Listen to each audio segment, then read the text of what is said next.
দেশের জন্য এবছর খুবই গুরুত্বপূর্ণ, কাউকে অরাজকতা সৃষ্টি করতে দেওয়া হবে না জানিয়ে নিরাপত্তা বাহিনী প্রধানদের সতর্ক থাকার আহ্বান জানিয়েছেন প্রধান উপদেষ্টা ডক্টর মোহাম্মদ ইউনূস।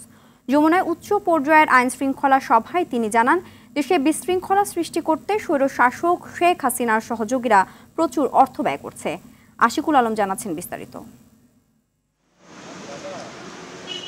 দেশের আইন শৃঙ্খলা পরিস্থিতি পর্যালোচনা নিয়ে রাষ্ট্রীয় অতিথি ভবন যমুনায় উচ্চ পর্যায়ের বৈঠকে বসেন প্রধান উপদেষ্টা ডক্টর মোহাম্মদ ইউনূস। বৈঠকে স্বরাষ্ট্র উপদেষ্টা, স্বরাষ্ট্র সচিব, প্রধান উপদেষ্টার বিশেষ সহকারী, পুলিশ, র্যাব ও বিজিবির ঊর্ধ্বতন কর্মকর্তারা অংশ নেন।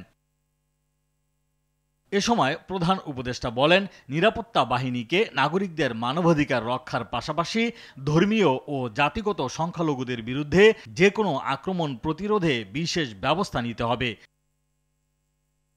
মামলা দায়ের করতে নিকটস্থ থানায় যেতে হয়, যা কষ্টকর এবং অপব্যবহারের সুযোগ তৈরি করে জানিয়ে পুলিশকে অনলাইনে মামলা নেয়ার নির্দেশনা দেন ডক্টর মোহাম্মদ ইউনূস।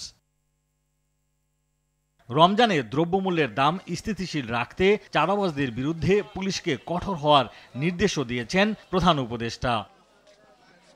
আশিকুল আলম, RTV, ঢাকা।